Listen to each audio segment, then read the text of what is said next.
Hello everyone, I'm Jack Ellaby from Friends of the Lakes.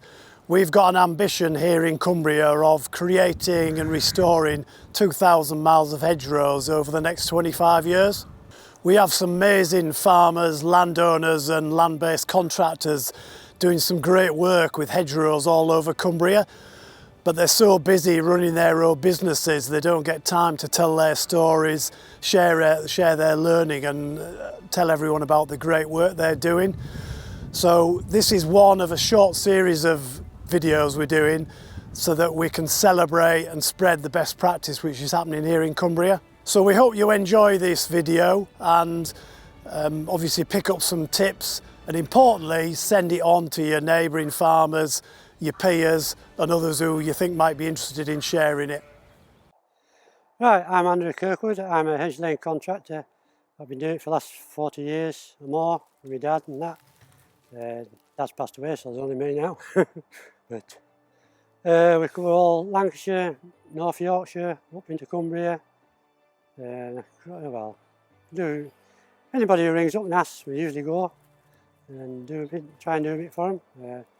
We mainly Lancashire and Westmorland hedge laying style we do, which sort of varies from area to area how it's done, depends on what the hedge is, what you got, how it looks like. We roughly do anywhere from 2,500 to 3,000 metres in a year hedging. Right, nowadays we're doing quite a lot of training with Lancashire and Westmorland Association. There's quite a few of us doing the training. Trying to get the young ones more interested in it, and we seem to get quite a lot of the middle-aged, the 20s to 30s seem very keen on the job at the moment, but everyone helps and everybody comes and has a very good day. Some perfectly novices, never touched a hedge before. After 2 days training they're quite good and surprising what they can do and make a good hedge. Right, the style of hedging, roughly Lancashire and Westmorland style, is roughly hedges which is about 3'6" wide, varying on what you've got, 3 foot high or to 3'6". Roughly waist height is what you'd always work on as a good example for height wise. The staked alternative down either side. He's trying to make it so it's got brush on both sides, which is keeping a nice stock-proof hedge, especially for sheep, to keep them from getting into the middle, so they don't nibble all the new shoots. It's roughly laid on a 45-degree angle. When you're cutting the hedge, you cut down roughly on a 45-degree angle with your axe or your bill hook, or chainsaws us contracting lads use. You cut it down to like 90% of the wood, which is that was all your branch wood on there. So once it starts falling over, that's what you've got. It's just about the right depth. Then you'll be left with that little bit of a heel, what we call a heel. You take the heel off, so that's cut off, on an angle so the water runs off, and all your new growth is going to start from this place here for the next time, and roughly 2 inches off the ground. Not much. Don't want to be too much higher than that really. You want to keep the new growth to the floor again. Right, sometimes we turn up to a lot of jobs, or we go and look at the job. We ask the farmers either take the fence down or at least take the barbed wire off the top, because if the fence is good 2 metres wide for either side of the fence, there's nearly enough room for you to work inside, which saves him a job. He doesn't have to take his fence down and put it back up again. Sometimes the fences have had it, it's supposed to be in as long as the hedge has been growing, so they're all rotten, so it's all falling over, so it's time for him to put new fence in, so the fence is out of the way. Right, when you come up to a hedge, a lot of hedges they haven't been flailed that very tight, so the farmer usually lets them grow out a lot. He thinks, well, they need plenty of wood, but we don't really. We end up with too much.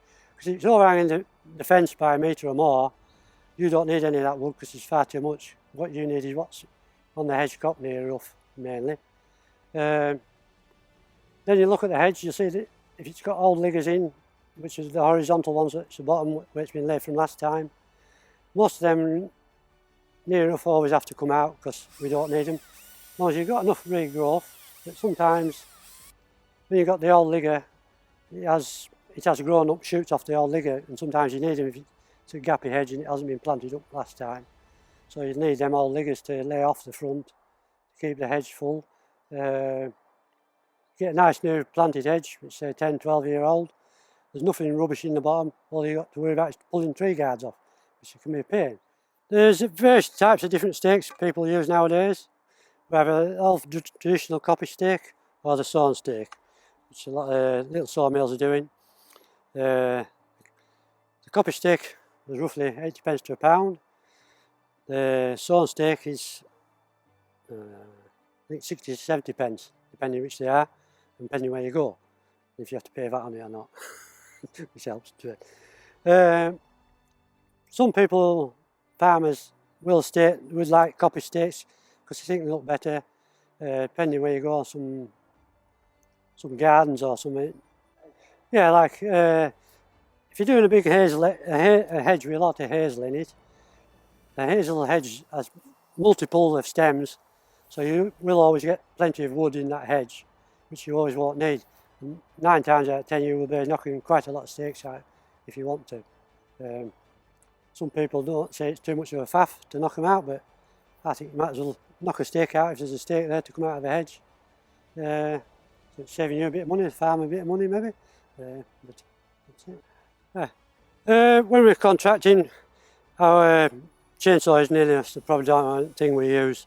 So it's very easy, it's quick, it's fast, it cuts everything, it speeds the job up a little bit. When you're contracting, you are trying to make some money out of the job, not just plod away doing 10 minutes a day. You're not going to make quite a lot of money out of that. So the saw is mainly for all the big stuff. Then if you get some right small stuff, we can use the bill hook. It's just handy to cut the little bits or pulling brambles out of the way if you don't want to be in with your saw. Yeah.